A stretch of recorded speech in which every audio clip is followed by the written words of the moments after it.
Hey, how's it going? Welcome back to another episode of the Duo Group Iron Man. Every day, we get closer and closer to 99 sailing. I have level 94, and my duo teammate Spootdog also just got level 94 as well. There's a lot of collection log slots that came out with sailing, and it feels like some of these aren't in the best spot right now, and some of the more difficult or annoying ones to obtain may get their drop rate reduced, or they may be easier to get with the methods changing going forward.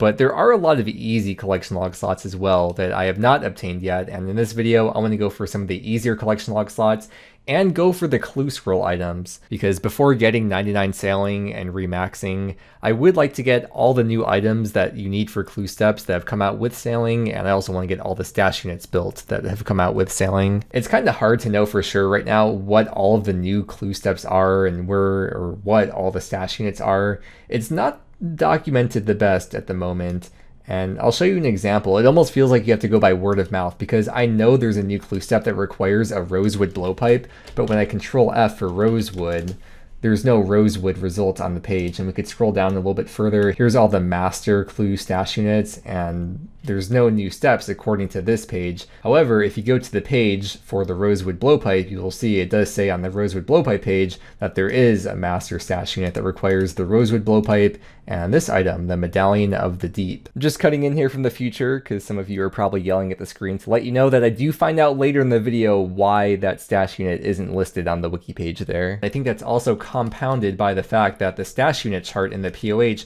also does not have the new stash units listed on here. I was going through here. Like here's, okay, for example, the easy stash units. It shows I have them all built and I have them all filled, right? Well, if we go back to where I just started the video at the Pandemonium, in the pub, let me run over there. Oh, what do you know? There is, in fact, an easy stash unit there. I want to get all these stash units built and filled, and we'll start with this one. I need to get the right eye patch and a bronze scimitar. There's the bronze scimitar. The right eye patch you can buy from any trader crew member for 5 GP. The left eye patch comes from master clue scrolls, and thankfully they did not make the left eye patch an item requirement for an easy clue step. That'd be kind of weird. I just noticed these bronze cannonballs in the trader crew member shop. Is this new? Oh yeah, this is part of the stock now. The first stash unit of the video has been built and filled.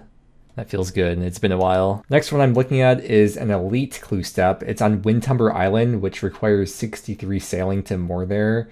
And it's a crab helmet and a crab claw are the two items. The crab claw is made with a fresh crab claw, and the crab helmet is made with the fresh crab shell. I do already have both of these items in my collection log when I was clogging a long time ago, but I have a feeling I just dropped them, unless you could store them in the POH, I'm not sure, but I checked and neither of them were in my bank already. Let's see if, I don't think they're storeable in the POH, but we'll check. I just checked both the armor case, no crab results found, and I checked the magic wardrobe, same thing, no results for crab. I must have just dropped them at the time to save bank space. I don't know if any of the new monsters added with sailing drop the crab claw or the crab shell. It doesn't say there's anything new on the wiki, but it's very possible that people just don't know about it or haven't documented on it here yet. But I'm going to be killing these crabs, the classic underwater crabs. They drop both the fresh crab claw and the fresh crab shell, 1 out of 16 for the level 21 crabs, or 1 out of 8 from the level 23 crabs. I'm in Port Khazard. I got my fishbowl helm and diving apparatus, and we are going diving underwater.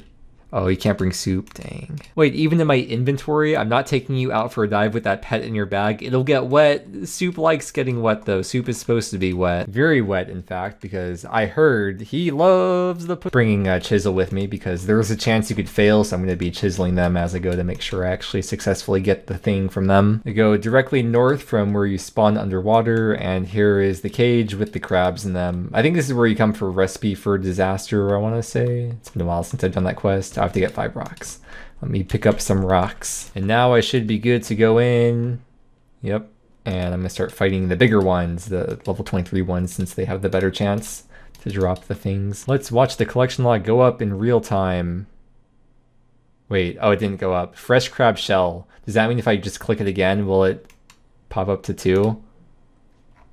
Yeah, chisel, and yay, we got the crab helm. There's the fresh crab claw. Let's see if I successfully make it into the item. Yep, we got the crab claw and the crab helmet. I was seeing if these were tradable, if maybe I could go for dupes for Spook Dog, but they are not tradable. And neither are the 2 broken versions of the item. You can't trade those either. Something interesting I saw on the wiki for these broken items, the success rate scales. It's 15% at level 1 crafting versus 94% at level 99 crafting, and it is the same for both of them. This also means, though, for all of you normal accounts watching the video, even if you don't play Iron Man, you will have to get these items yourself. Windtumber Island is just southeast of Deepfin Point, and here's the stash unit. Let's build that and fill it. And I also want to mention that on this island, when I was charting this thing, this is where you get one of the pieces of the medallion, because the medallion is split up into 8 different pieces that are all different collection log items. That is the one piece of it that I got already. I may as well go for the other 7 pieces now since I'm already out in a boat sailing. So if we look at the map, we can see where all 8 locations are. Not too bad to get to, and it also says the requirements for each of the pieces. Whenever I'm sailing around, I do want to make sure to have at least 1 or 2 items to turn into clams in case I get that ocean encounter. First one, we have to go down here with my diving equipment on the east side of the Great Conch. I can't bring the pet with. Am I gonna have to put him back in the bank? I can go down with him in my inventory. I have to investigate the coral reef, and there is medallion fragments. Oh, it doesn't say the number, but that is piece number 2. Next up, we are on the Onyx Crest, and the way you get this medallion piece is from pickpocketing a pirate, and I just got it first try. Besides for the medallion pieces, there's also these schematics, and you have to dig up keys for the lockboxes for each of these. And I'm looking up each island as I go to see if there's any keys on the island, and there actually is a key on this island that I already dug up before for the Gale Catcher, but if I didn't dig it up, I would dig it up now here, so probably bring a spade with you as well if you plan to do that as you go for the medallion pieces. Southwest of Pest Control is the Isle of Bones, and there's a cauldron you can investigate for another piece. There is a key to dig up on the island 1 tile south of this shell. This is the key for the Rosewood hole schematics. Good old Dognose Island has the rusty chest that you can picklock for a fragment piece. Just east of Varlamore is Vitrachos Island, and there's a few things to build on the island. Right now I just had inventory space available to build this thing. Probably the most important thing on the island is the rowboat, and I can now travel back and forth with the rowboat to Varlamore. There's a rusty chest on the island, and I think this chest is the same one as the one on Dognose Island, so you might be able to get the medallion fragment, the same one I just got on Dognose Island. I think you can get it from this one too. But there's another fragment to get on the island. We have to find a raccoon. There it is. And then you use any piece of fruit. There's a long list of... Oh. Hold on. There's a lot of different edible stuff like fruits and berries that you can use. With the watermelon, I don't think I could accidentally eat that. I kind of want to test it now. Wait, can you eat a watermelon? No. You can't eat a whole watermelon. Okay, so I'm going to use the watermelon on the raccoon, and it gives me the next fragment. I brought more materials with me to build more things. So there's the potter's wheel built and the water pump space, and there's still one more thing to build. So I'm just gonna grab the materials and build the last thing here because it's gonna bother me if I don't. And the last thing to build on the island is the pottery oven. West of Deepfin Point is the Shimmering Atoll, and on this atoll there are mahogany and teak trees. And if you chop a teak tree, are there any right here? Well, you have to moor over there. It looks like they make you run all the way around the island to get to the teak trees. You chop a teak tree, and you get a medallion fragment with the first teak log that you get. And that key that I dug up a little bit ago on the Isle of Bones, you use that to open this lockbox for the Rosewood hole schematic. Read the schematic. I take in everything, and then I discard it, and I can now make the Rosewood hole. The last piece I haven't got yet is very simple. At Port Roberts, you just have to thieve from the silver stall, and you get that medallion fragment, and that is the 8th and final piece, which means it should also be green logged. Or, oh wait, no, never mind. I'm getting a little bit ahead of myself. I will try to green log it in this video though. But yeah, 16 out of 17. In order to assemble it, you do have to have read the waterlog journal, which you can get on the Pandemonium right here in this crate. Read that. And now I know where to get all the medallion pieces and how to assemble it. The Medallion of the Deep is an untradeable necklace item that functions as specialized diving equipment. It lets you explore underwater without the need for additional gear. Although you cannot dive into the fossil island underwater while wearing the medallion. That's like the most important use case. I mean, for me at least, that'd be like the biggest and most important use case for it, and you can't use it for that. I assume it's maybe something to do with the agility and thieving training method. Maybe they don't want people to be able to use it for that. But if that was the case, surely it wouldn't have been hard for them to just make an exception for that area. All right, let's put this together. Use medallion piece on another piece. And there we go. You get sailing XP and crafting XP.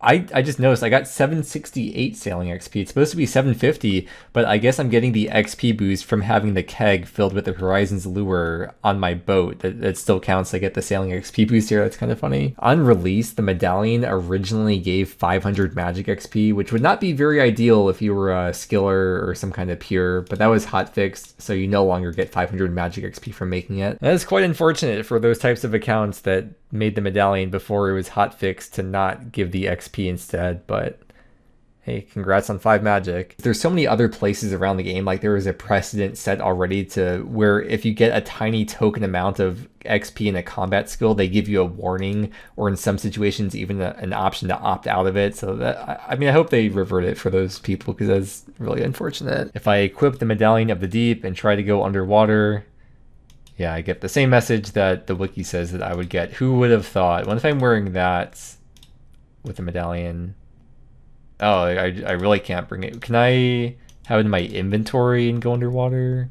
Yeah, I can. You just can't have it equipped. Well, it's a good thing it's not that useful, since I'm going to be putting it in a stash unit anyways. And I was curious how to get it back if you lose it. I was like, wait, are you going to have to like get all the pieces again? But the wiki does say that if you do lose it or destroy it, you can reobtain it from that crate where you get the waterlogged journal from on Pandemonium. We've got one item for this master clue step, but let's take a look at the other item that you need for it, the Rosewood Blowpipe that you can make with 84 fletching. How do we make this? We need rosewood logs, that'll be easy. And the other one is a squid beak. How do we get the squid beak? There's a new fishing method called lantern harpooning. And when you're doing this fishing method, you need 52 fishing to get the sword tip squid. And then once you get level 69 fishing, you'll get both the sword tip squid and the jumbo squid. This is the higher level one.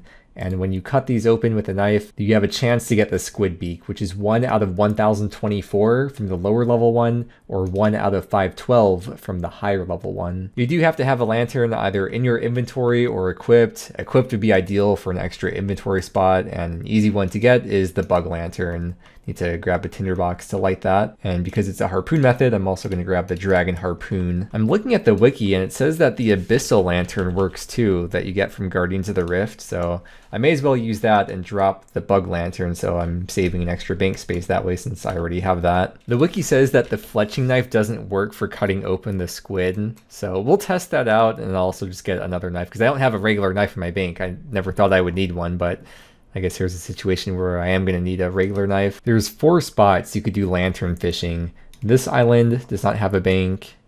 This island does not have a bank. I don't even know if you need a bank because I'll be cutting them open, so a bank may not even be necessary, but I'm just looking around. This one does have a bank.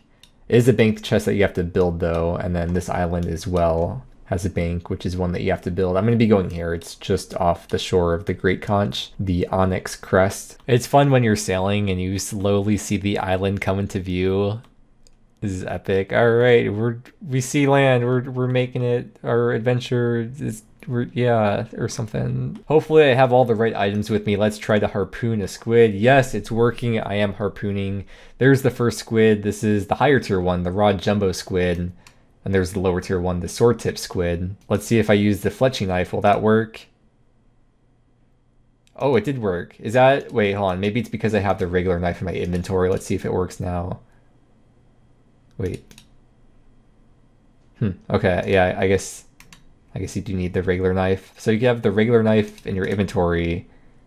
That's weird. Because I want as many fish as possible, I'm going to have the Radha's Blessing 4 equipped because that will give an 8% chance of doing a double catch. If you really look closely at these raw sword tip squid, that is crazy. The name makes sense though. That is definitely a sword tip. Spam clicking for cutting doesn't work. You have to sit there and wait. And also, depending on the specific type that you're cutting, it only does that type. Like when I finish with the jumbo squid, it's not going to then start doing the sword tip squid. There's a facility you can build on your boat called the chum spreader, and this is definitely intentional because they want people to use that. When you use raw fish on the chum spreader, it converts the fish into offcuts or fine fish offcuts at a rate of 4 fish per tick, Whereas when I'm cutting this myself, it's one fish every, well, definitely not every tick. Wait. That's it, the retick action. So I guess what you would do is when you get a full inventory, you run onto your boat, use it on the chum spreader, and then run back to the fishing spot, and they'll get your inventory done faster. They really do not want people cutting these squids unless they're using the chum spreader on the boat, or if they're standing there doing nothing else. Because like if you try to run around and cut, nothing will happen. You have to be standing still. And even here, we'll wait till I stop.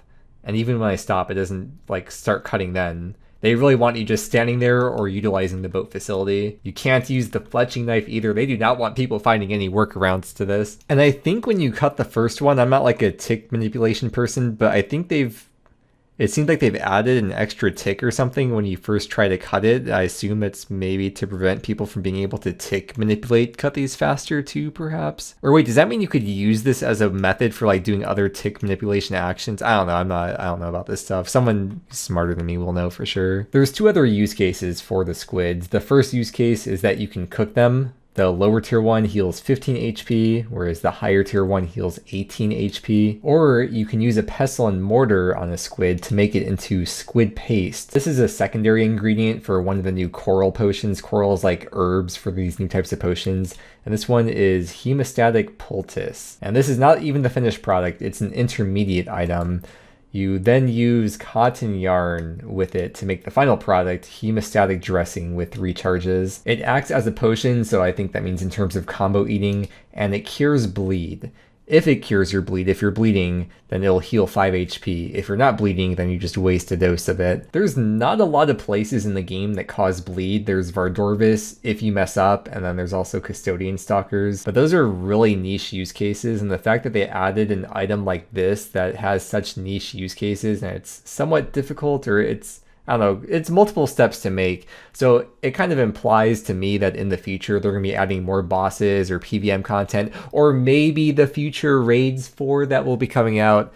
Maybe there'll be more of a use case for this hemostatic dressing. 1 hour of fishing and cutting squid. Let's take a look at the results. It was about 20k fishing XP and 648 cooking XP. I want to find out how many hours would it take to meet the drop rate for the squid beak. We have these two types of offcuts. This first type, it's 1 out of 1024, so we'll do 184 divided by 1024, so it's about let me just write that in the chat, 0.179. And then the other one is the one in 512, so that's going to be 140 divided by 512.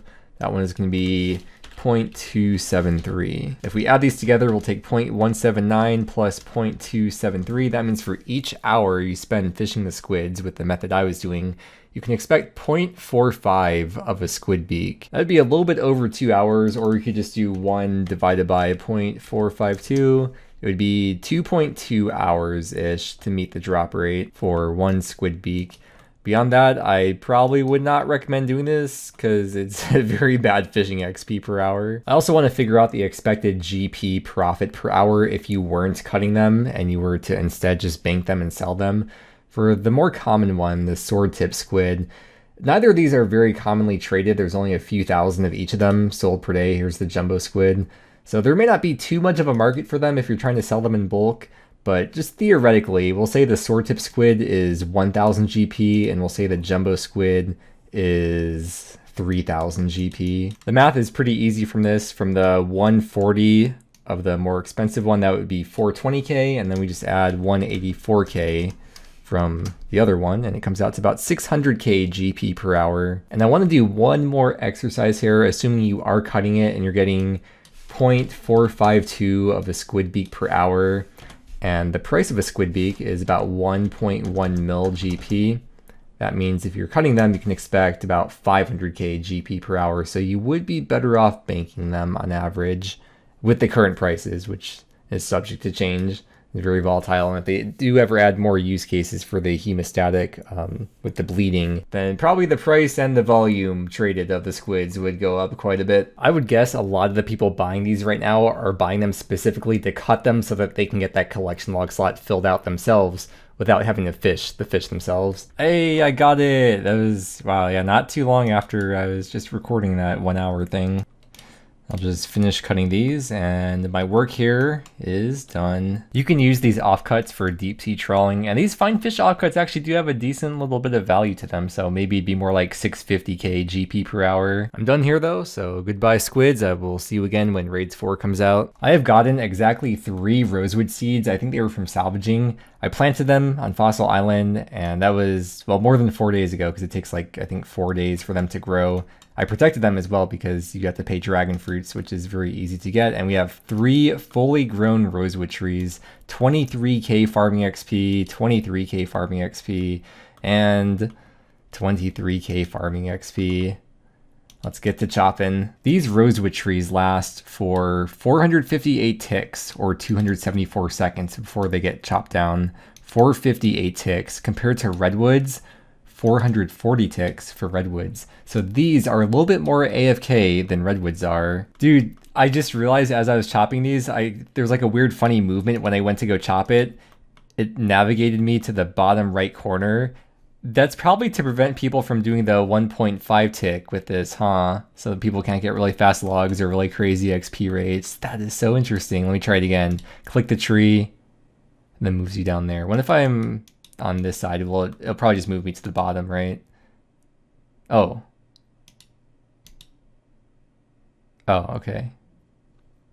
Interesting. These require 92 woodcutting compared to redwoods are 90 woodcutting. Wait, I definitely chopped these faster than 4.5 minutes. Do they not stay up as long if you planted them yourself? Yeah, you definitely chop these down faster than 4.5 minutes. So maybe it is different if you, wow. Yeah, maybe it's different if you plant these yourself. I have not chopped down my own farmed trees since well before they added that static timer for how long it takes trees to be chopped down. So I didn't realize that trees, I guess, don't go by that timer if you plant it yourself. If you're chopping them on Fossil Island, I guess you could bring the runes to cast Plank Make and the coins in your inventory to use the Plank Make spell while the trees are down. Well, if you have the logs in your log basket and none in your inventory, then you would have to take them out of the log basket first. Ooh, as of the update from yesterday, you can now use XP lamps, Tears of Gothics, and any other types of XP on sailing now. It is no longer grayed out. Boom, 940 sailing XP. As we approach 1 hour of chopping these self-planted rosewood trees, we could see the XP rate is going to be about 65k XP per hour, which is pretty similar. It might even be slightly more XP per hour than chopping redwoods with just a regular dragon axe. Now that it's been 1 hour, let's check how many rosewood logs I have collected. Almost 300, 294. And what is that currently worth in terms of GE value? That is about 600k. Right now Cloudflare's down and it's taken the servers offline, and I'm not able to log in. So I was just making a really funny joke here in our group chat. I was saying, I think the servers got rolled back a little too far, and I'm posting a screenshot of 2004. God, I'm so funny. Thank you. I'll be here all night. Actually, if the servers stay offline, I will not be here all night. I'm going to be going to bed soon then. I don't know where we're going. This is not my boat. I just hopped onto it. Yay, I think we're just maxed. Oh yeah, there we go. Yeah. Yeah. No, congrats to the homie Wyra for maxing again. Do you guys die if I tele from here? Let's find out. We're still on the boat. Oh, we sense that the captain's not returning. You're forced back to land. I just found out the games room is here. You could challenge people. Wow, I'm just learning that now. You aren't even playing at the table for off. Oh, I wish I could see. I probably have to go to full screen to be able to see. That's funny though. You can see for a brief moment as the game ends, we are in fact not sitting at the table. The only place you can chop rosewoods besides planting them yourself right now is on Drumstick Isle. And the best way to chop them would be if you have the thing on your boat that lets you tele to the boat. You just have the boat parked here, and then you could just tele back and forth between the bank and your boat. But if you don't have that facility unlocked on your boat, because it is pretty hard to get, there's a lot of ways to get here. I don't know what way is the best, but for example, you could tele to your POH or charter ship over to get to this dock. You could then take you can call your boat to you or recover your boat, go through this portal. The portal will take you right here, and you can get to Drumstick Isle that way. And then when you're actually on the island, you could bring the plank sack with you and plank make and make an inventory of planks, get another inventory of logs to put into your log basket, and then a third inventory of logs just filling up your inventory. Let's do it. Let's make the Rosewood Blowpipe. We need 2 Rosewood logs, Squid beak, and I'm gonna just use the fletching knife, see if that works. It probably will. Do I just use it on the Squid beak? Or use it on that?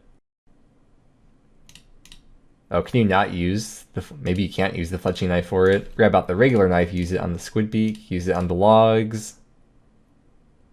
There we go, Rosewood Blowpipe. It is a lower tier of blowpipe than the toxic blowpipe, so it is worse. It can fire darts up to adamant, and there is one upside to it though compared to the toxic blowpipe, which is that it doesn't use Zora scales. Let's just try it out somewhere. You only charge it up with darts. And there we go. Use the spec. Kind of like a dragon knife spec. The spec fires 2 darts with 20% reduced accuracy and 10% increased damage, which uses 25% special attack energy. It makes it good for enemies with low defense or targets where you're guaranteed a hit. Maybe Carphase at Doom, for example. I was about to go buy a gold leaf, sail on over there, build a stash unit, but I'm glad I checked and looked this up first. Brittle Isle is the location, and it says on the wiki there's the master clue scroll there. However, there is no stash unit. I wonder if that's intentional because I don't think you can get dupes of the medallion. Or let's check actually. If I search the crate, you find nothing of note. I'll destroy the medallion and then search the crate. Maybe because you could only get one of these and it has actual utility use cases, they don't want to have a stash unit for it because then people will feel like they have to pick between either putting it in the stash unit or keeping it for its utility and practical purposes. Or maybe it's only temporary that there's no stash unit there until they decide to allow people to get multiple of these if they want. Either way,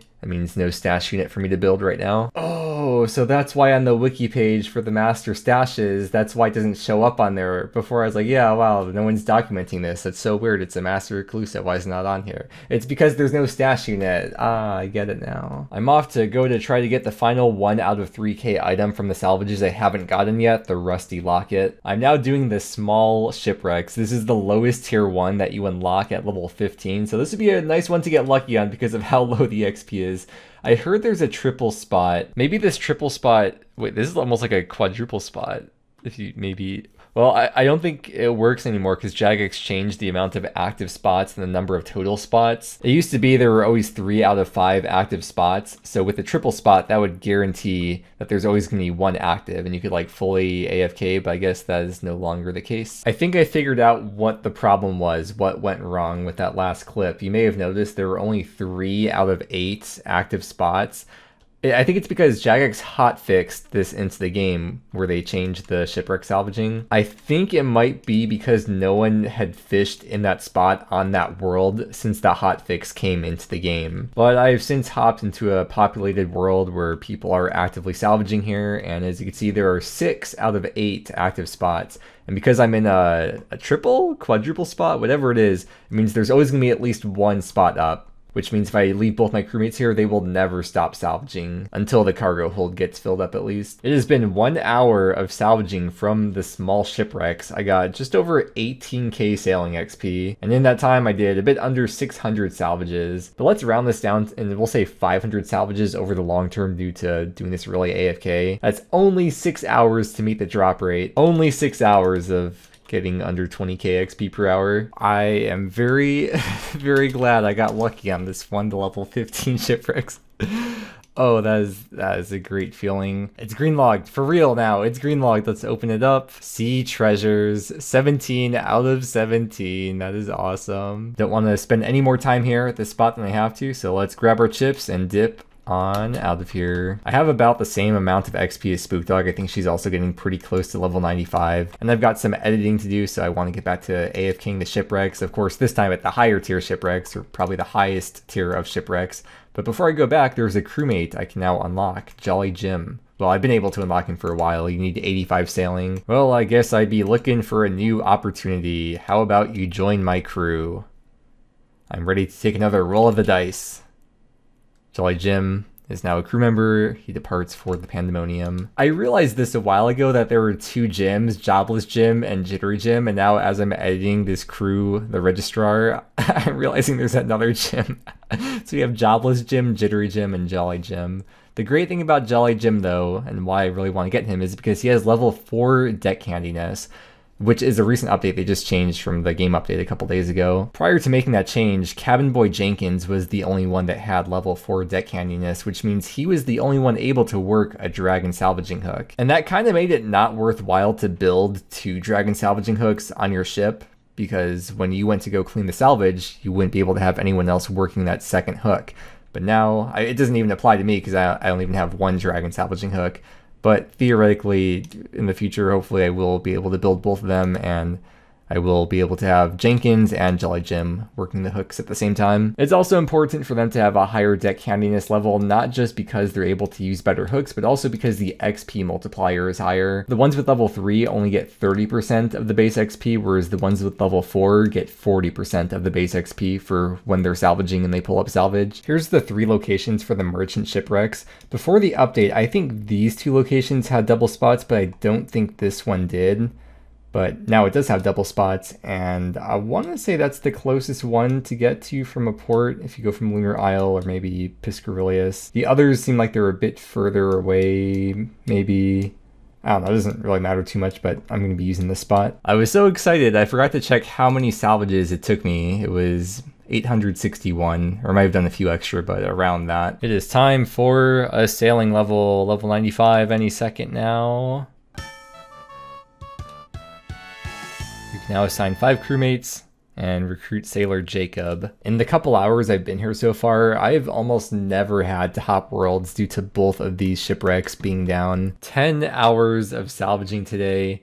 I did get over 80k XP per hour. I was getting around 90k XP per hour, but then I went to AFK, cook dinner, and do other stuff, so I was AFKing here for like 30 minutes at a time a couple times today, so it went down closer to 80k XP. In 10 hours, I sorted over 3,000 salvages. So over 300 per hour. I've been looking around trying to see if there's any more collection log slots or stash units that I missed, and I think I got everything, or at least I can't find any other stashes or items I need to get for clues. There is one other item I didn't get or mention in this video, which is the fallow item, the dragon keel parts, but I got that in the last video if you missed it. It's kind of hard to know for sure because the stash chart I showed at the start of the video in the POH doesn't have any of the new stashes in it, and plus, as we saw with that master stash, there isn't even a stash unit for it. But I feel like I got the most difficult of the new items out of the way with the Rosewood Blowpipe, the Medallion, and the dragon keel parts. So if there is any other new items I need, they're probably going to be a lot easier than that to get. They're probably going to be for lower tier clues. So with that, I'm going to move on to the next thing. I want to go for some of the easier collection logs that I just haven't gotten around to doing yet, which is going to be the lost schematics. These lost schematics are like an X marks the spot style activity that are just a one-time completable type of thing. There's 10 of the schematics. I've already gotten 4 of them. You dig up the key on one island, and then you go to another island to use the key on the lockbox. There's 10 of them. This page on the wiki shows where you get the key and where the lockboxes are for the corresponding key. Or an alternative view, I like this one, this is pretty cool. It shows you all the keys and all the lockboxes, color-coded lines of where you bring the key to the lockbox. It has the sailing level requirement to reach that island right here, and the highest level requirement you need to greenlog the schematics is 87. This first one is very easy to get to without sailing. I've been to the island before, so I can just take the spirit tree to Laguna Aurora and dig. By naturally progressing through your sailing journey, you'll probably already have at least 3 or 4 of the schematics by the time you decide to get the rest of them to knock them out. But when you do decide to go for them eventually and you're looking at the wiki page, it is very easy to get overwhelmed and become stun-locked by how many places you have to go to. I was trying to figure out each of the places I had to go to and what the best order would be and what would be the most efficient route I could take. And for a couple minutes, I was just sitting there doing nothing, just looking at the wiki. I was like, why am I doing this? I think for most people, they'd be better off to just pick one and get going. What I did is I went for all the keys first and then went to all the lockboxes, but it'd probably be even easier to just go for one key at a time, go to the lockbox for that key, and then move on to the next key. That's probably the most simple plan. Here's the final lockbox for the final schematic, and it is done. Overall, it took me under 30 minutes to get these final 6 that I was missing. When you read them, it's like a permanent unlock for the account. And now, if I ever want to make these upgrades far in the future, I'll be all set. And if we open up the collection log, that is 10 out of 10. It is green logged. At this point, I am 95 sailing, and Spook Dog is also currently level 95 sailing. So next video is going to be the final push to max. We do plan to max in the next progress video. I will have Spook Dog's most recent video linked in the description. And with that said, thank you so much for watching. I really hope you enjoyed, and I hope that you have a great day, and I will see you again next time when we finally reach the goal that we set out for from the very beginning.